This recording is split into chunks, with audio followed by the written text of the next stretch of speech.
मैं अंजलि हूँ। मैंने और रवि ने 1 साल की डेटिंग के बाद शादी की है। शादी में हमारे कुछ खास दोस्त और पेरेंट्स ही आए थे। रवि ऐसा ही चाहते थे। वह चाहते थे कि शादी शॉर्ट और सिंपल हो। हम लोग बड़े शहर में काम करते हैं, जबकि रवि के माता पिता गांव में रहते हैं। रवि अक्सर गांव नहीं जाते। जब कभी मम्मी पापा को मिलना होता है तो वे हमें शहर में आकर ही मिल लेते हैं। हमने यहाँ एक छोटा सा घर भी लोन पर ले लिया है। शादी के चलते मैंने अभी नौकरी छोड़ रखी है। हमारा घर सड़क के साइड में है और खिड़कियों से सड़क दिखाई देती है।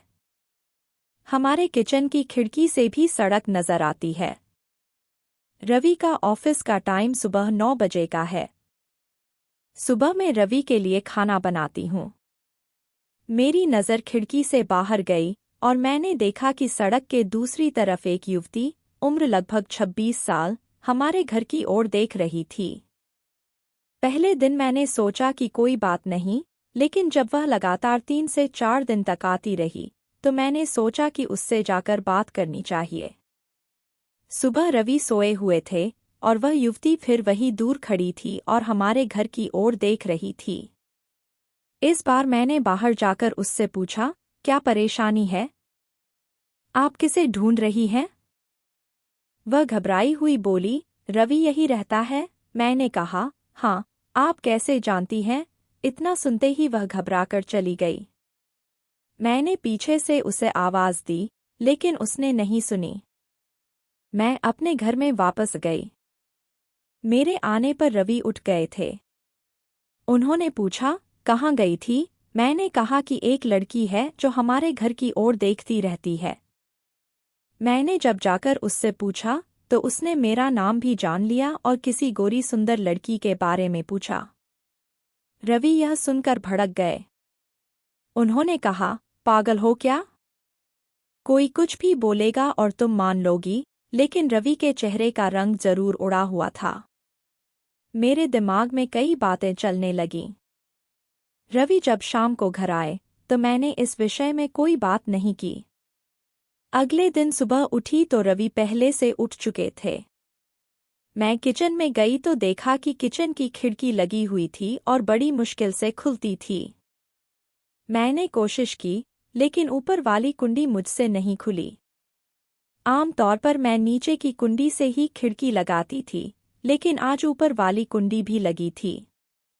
मैंने किसी तरह कुंडी खोली और खिड़की खोली तो मैं देखकर हैरान रह गई। रवि उस लड़की से बात कर रहे थे। वह उस पर चिल्ला रहे थे और गुस्सा हो रहे थे। लड़की रो रही थी और रवि ने उसे उंगली दिखाकर जाने को कहा। यह सब देखकर मैंने खिड़की बंद कर दी ताकि रवि को लगे नहीं कि मैंने सब देखा है। रवि फिर घर में आ गए। मैंने ऐसे जताया जैसे मैंने कुछ देखा ही नहीं है। अब मेरे मन में तरह तरह के ख्याल आने लगे।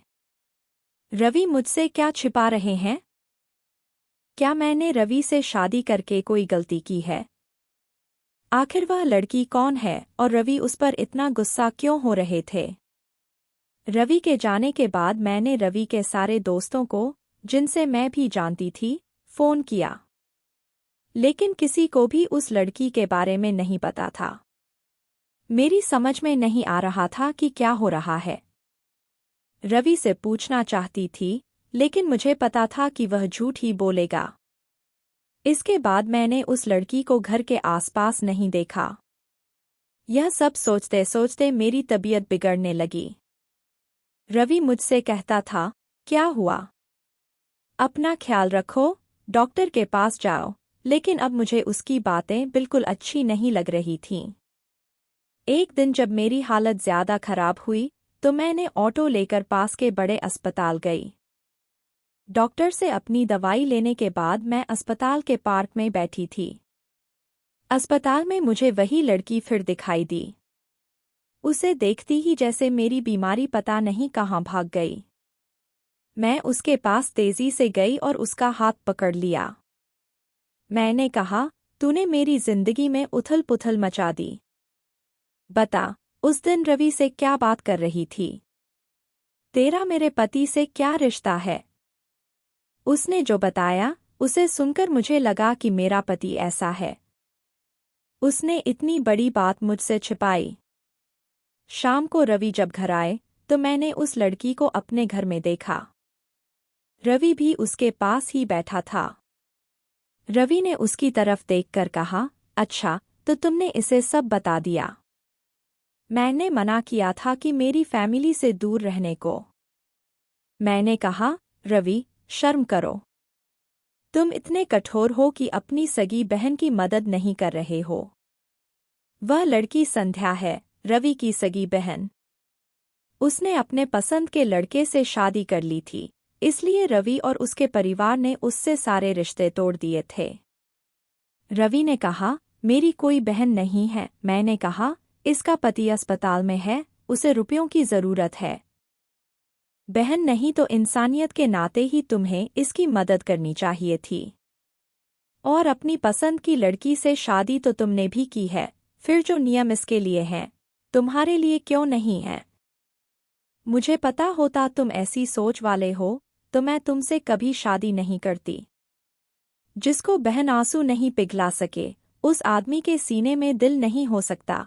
इतना कहकर मैंने अपने सारे गहने लिए और संध्या के साथ जाने लगी। हमें जाते देख रवि फूट फूट कर रोने लगे। संध्या भी उन्हें देख रोने लगी। रोते हुए रवि ने कहा, हमने इसे बहुत प्यार दिया। पापा और मम्मी ने इसे रानी बनाकर रखा, और यह ऐसे ही एक दिन बिना बताए घर से चली गई। हमारा प्यार तूने नहीं देखा। इसके लिए मैंने रात भर रोया कि कहाँ होगी, कैसी होगी मेरी बहन। तब इसे भाई और पापा की याद नहीं आई। अगर मुझे कहती तो मैं तुझे क्या करना है बताता। ऐसी ही चली गई थी, अब क्यों आई है? संध्या ने कहा, भैया मुझे लगा आप लोग नहीं मानेंगे। उन दोनों भाई बहन को रोते देख मेरी आंखें भी भर आईं। लेकिन आंसू के साथ जैसे सारे गीले शिकवे खत्म हो गए। वे खुद अस्पताल गए संध्या के साथ। मम्मी पापा को भी बुलाया। दोनों ने बेटी को बड़े प्यार से गले लगा लिया। अब अस्पताल में संध्या के पति की हालत बहुत अच्छी है। डॉक्टर ने कहा कि वे जल्दी डिस्चार्ज हो जाएंगे। रवि की आंखों में मुझे अब एक अलग सुकून नजर आता है। रवि ने संध्या से कहा, अब कुछ करेगी तो माफ नहीं करूंगा। हमेशा मेरी प्यारी बहन के रहना। जिंदगी बहुत छोटी है। आपके अहंकार में इतना सुकून नहीं है जितना कि माफ कर देने में है। एक बार करके देखो, जिंदगी बदल जाएगी।